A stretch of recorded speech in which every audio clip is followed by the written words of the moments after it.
now that we know that everything we hold dear in this world is a lie, especially about the Middle East, it makes you wonder. Begin with Egypt, or as ISIS calls it, next.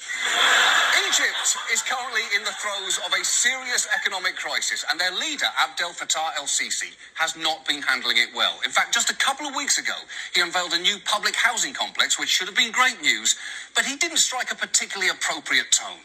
Abdel Fattah el-Sisi arrived on a red carpet that stretched over 2 miles.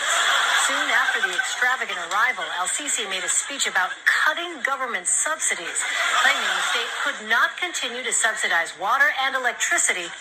Wow. Strutting down a red carpet, which reportedly cost $200,000 on the very day you plan to tell people to use less water.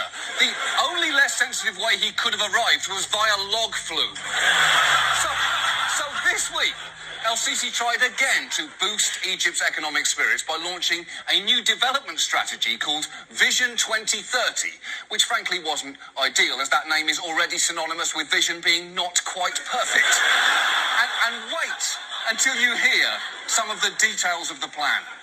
We are a nation of 90 million. Just think about it. If only 10 million of us wake up every day and they donate by SMS, 1 Egyptian pound, just one for the sake of this homeland, that's 10 million pounds a day.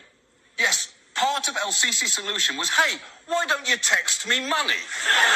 He's begging for public support the way Paula Dean begs people to keep her on Dancing with the Stars.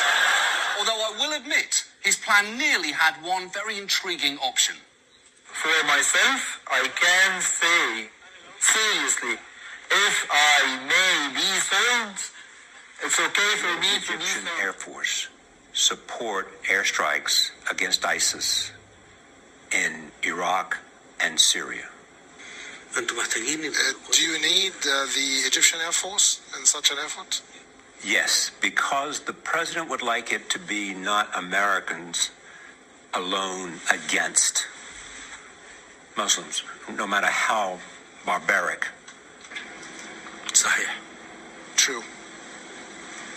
صحيح. True. So will you support the president by Egyptian strikes? طب ادونا الطيارات بس اللي انتوا موقفينها الاباتشي والإف. Give us the Apaches and F-16s that you have been suspending for over a year and a half now.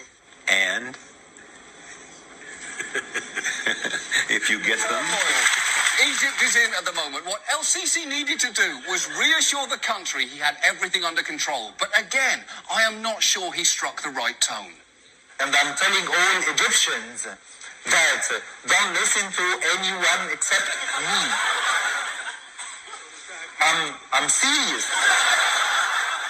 Don't listen to anyone except me.